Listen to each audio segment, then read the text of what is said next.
हाँ तो प्यारे कप्तानों, आज बात करेंगे डीजीपी की, ठीक है। और स्पेशल तौर पे रहेगा यूपी डीजीपी। हालांकि ये प्रत्येक राज्य के लिए, भारत में जितनी भी 28 राज्य हैं सब डीजीपी के लिए वीडियो है, ठीक है। डीजीपी क्या करता है, कितनी सैलरी होती है, उसके लिए क्या अलाउंस मिलता है, कैसे डीजीपी बनते हैं, ठीक है, सब कुछ इस वीडियो में जानेंगे, ठीक है। तो देखिए बात हो रही है यहाँ पे डीजीपी, यानी डीजीपी का फुल फॉर्म होता है director general of police. Hindi में इसको बोलते हैं पुलिस महानिरीक्षक, ठीक है। मैं आपको बता दूं यह एक आईपीएस, ठीक है, आईएएस नहीं, आईपीएस अधिकारी होता है। उच्च रैंक होती है आईएएस के लिए, ठीक है। उसके बाद में सेकंड आती है आईपीएस के लिए, उसके बाद में आती है आईएफएस के लिए। तो ये एक सेकंड रैंक का यानी कि आईपीएस अधिकारी होता है, ठीक है ना।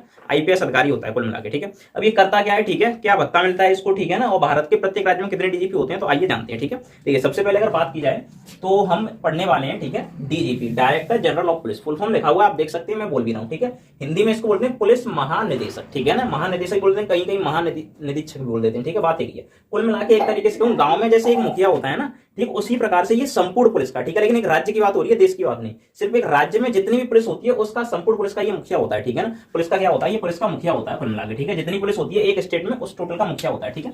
ये एक आईपीएस अधिकारी होता है। अब आईपीएस अधिकारी क्या होता है, कैसे बनता है, तो मैं आपको बता दूंगा। आप किसी भी राज्य से, किसी भी बोर्ड से अगर स्नातक की परीक्षा पास कर लेते हैं तो आपको यूपीएससी क्लियर करना होता है। यूपीएससी क्लियर करने के बाद में आपको क्या होता है कि रैंक मिलती है, रैंक वाइज आपको, ठीक है ना। आपको आईपीएस जाना है, आईएएस जाना है, आईएफएस जाना है, आईआरएस जाना है, जैसे भी जाना है आप उस हिसाब से चेक कर सकते हैं अपना, ठीक है। मतलब अपना चयन करवा सकते हैं, ठीक है, कुल मिला के। तो ये एक आईपीएस अधिकारी होता है और साथ में, ठीक है ना, क्या होता है, ये आईएएस के नीचे आता है, ठीक है, कुल मिला के। और ये अपनी चयन प्रक्रिया के द्वारा, आईपीएस जो अधिकारी होता है वो अपनी चयन प्रक्रिया के द्वारा आगे सर्विस करते करते, ठीक है, डीजीपी रैंक तक बड़े आराम से पहुंच सकता है, ठीक है। लेकिन ये पुलिस में सबसे बड़ा अधिकारी होता है पूरे राज्य की स्टेट पुलिस में, ठीक है। इससे बड़ा कोई अधिकारी नहीं होता है, ठीक है। अब बात की जाए इसको मिलने वाली सुविधाओं की, तो देखिए भत्ते के तौर पर क्या क्या मिलता है इसको मैं आपको बता दूं। इसको सुरक्षा दी जाती है गवर्नमेंट द्वारा, ठीक है। हालांकि पुलिस का महानिरीक्षक है, खुद रक्षा करना इसका काम है, ठीक है, लेकिन फिर भी इसको भी रक्षा मिलती है, ठीक है, कुल मिला के। तो सुरक्षा मिलती है, ठीक है। सरकारी आवास और गार्ड मिलता है, ठीक है, खुद गवर्नमेंट इसको प्रोवाइड कराती है राज्य की, ठीक है ना, राज्य की स्टेट गवर्नमेंट कराती है इसको सब कुछ, ठीक है ना। उसके बाद में इसको कुक मिलता है, ठीक है, पकाने के लिए, माली मिलता है गार्डन के लिए। मतलब ऐसी फैसिलिटी मिलती है जो किसी भी वीआईपी को ना मिलती हो, ठीक है,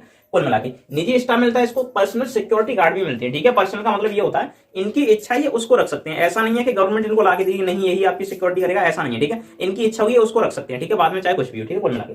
उसके बाद में बात आती है भारत के एक राज्य में कितने डीजीपी हो सकते हैं, तो मैं बात कर रहा हूँ स्टेट पुलिस का सबसे बड़ा अधिकारी होता है, ठीक है। स्टेट का मतलब राज्य पुलिस का सबसे बड़ा, तो इससे बड़ा कोई भी नहीं होता है, ठीक है। जब इससे बड़ा कोई अधिकारी भी नहीं होगा तो एक राज्य में, ठीक है, भारतीय एक राज्य में कितने अधिकारी होंगे, तो एक ही अधिकारी होगा। कितना होगा, एक अधिकारी होगा, ठीक है, एक डीजीपी होगा मात्र, ठीक है, एक राज्य में। तो भारत में कुल मिला के 28 स्टेट है, ठीक है, 28 राज्य हैं। तो कुल मिला कितने डीजीपी हो जाएंगे, एक राज्य में एक डीजीपी, तो 28 में कितने, 28 डीजीपी हो जाएंगे, ठीक है। तो भारत में 28 डीजीपी हैं फिलहाल के लिए, ठीक है ना, कुल मिला। अब देखिए डीजीपी कहां बैठता है, ठीक है, तो मैं आपको बता दूं, मुखिया है तो कहां बैठेगा, किसी ना किसी मुख्यालय में बैठेगा। अब ये मुखिया किसका है, तो ये पुलिस का मुखिया है, ठीक है ना, क्या है, पुलिस महानिदेशक है, ठीक है। तो क्या है, पुलिस का मुखिया है। तो पुलिस का जो मुख्यालय होता है, जैसे मैं आपको बता दूं, अगर मैं उत्तर प्रदेश से वीडियो को शूट कर रहा हूं, ठीक है, तो उत्तर प्रदेश का पुलिस का मुख्यालय लखनऊ में है, तो उत्तर प्रदेश में तो ये लखनऊ में बैठेंगे, ठीक है। जहां भी आपके राज्य की स्टेट पुलिस का मुख्यालय होगा ये वहां पे बैठते हैं, ठीक है ना, कुल मिला के। तो कहां बैठता है, स्टेट पुलिस के मुख्यालय में, ठीक है। तो मैं यहां पर लिख देता हूं राज्य पुलिस मुख्यालय में, ठीक है। अब ये मुख्यालय आपका कहीं भी हो आपके राज्य में, ठीक है, जैसे मैं यूपी से बताऊं तो यूपी का लखनऊ में, तो ये लखनऊ में बैठते हैं, ठीक है ना, कुल मिला के। बात आती है डीजीपी की नियुक्ति कौन करता है, ठीक है। डीजीपी की नियुक्ति देखिए मैं आपको बता दूं, स्टेट गवर्नमेंट ही करती है, ठीक है, क्योंकि इसको स्टेट गवर्नमेंट यानी राज्य सरकार के ही ऑर्डर फॉलो करने होते हैं, तो स्टेट गवर्नमेंट करती है। लेकिन कैसे करती है, तो यूपीएससी के जो महानिदेशक होते हैं उनकी राय पर करती है, ठीक है, उनकी अनुमति लेके करती है, ठीक है, कौन बेस्ट रहेगा, ठीक है। तो ये राज्य सरकार करती है इसका, ठीक है, राज्य सरकार,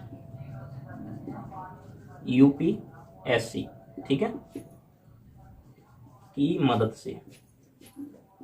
से, ठीक है, इसकी नियुक्ति की जाती है कुल मिला के, ठीक है। अब बात आती है इसके कार्य क्या क्या होते हैं, ठीक है, डीजीपी के कार्य। तो देखिए डीजीपी का सबसे पहला कार्य होता है किसी भी राज्य में कानून व्यवस्था को बनाए रखना, ठीक है। कानून व्यवस्था को बनाए रखने से मतलब ये राज्य में कुछ भी अगर गड़बड़ होती है, ठीक है, आंतरिक अशांति आती है, कोई हमला होता है, कहीं भी गड़बड़ होती है, दंगे हो जाते हैं, ठीक है, कुल मिला के जो दंगे हो जाते हैं ना, ठीक है, कुल मिला के, तो उस पर इसको नियंत्रण करना होता है, ठीक है। और रही बात इसको, जैसे कहीं भी दंगा हो जाए, ठीक है, तो अगर दंगाइयों को कंट्रोल करना है, ठीक है, तो ये जितना चाहे उतना फोर्स भेज सकता है, ठीक है ना, कुल मिला के। तो इसका ये मेन काम होता है राज्य में कानून व्यवस्था को बनाए रखना, ठीक है ना, कुल मिला के। और भी जो छोटे अधिकारी होते हैं उनसे सभी रिपोर्टें लेता है ये, ठीक है, उसकी जांच करता है क्या चल रहा है राज्य में, क्या नहीं चल रहा है, ठीक है, सब कुछ देखने का काम होता है, ठीक है। लास्ट में चल के बात आती है डीजीपी की सैलरी। तो एक डीजीपी को जब बनता है तो करंट में, ठीक है ना, बनते ही 2,05,400 रुपए से लेके, ठीक है, जब फाइनल वो रिटायरमेंट तक पहुंचता है तो लगभग 2,25,000 रुपए तक इसकी मंथली इनकम होती है, ठीक है। ये मंथली इनकम है, मैंने मंथली इनकम मैं देता हूं मासिक, ठीक है। तो मासिक इनकम इतना मिलता है, ठीक है, कुल मिला के। तो ये होता है एक राज्य का डीजीपी कुल मिला के जितना होता है। ये सारी फैसिलिटी यानी सुविधाएं उसको दी जाती हैं, लेकिन इसके लिए पढ़ाई भी बहुत करनी पड़ती है, और पढ़ाई करने के बावजूद ही डीजीपी बन पाता है कोई भी, ठीक है। तो कुल मिला के लास्ट में चल के अगर सैलरी की बात की जाए तो इसको कुल मिला के 2,05,400 से लेकर 2,25,000 तक सैलरी मिलती है इन हैंड, ठीक है।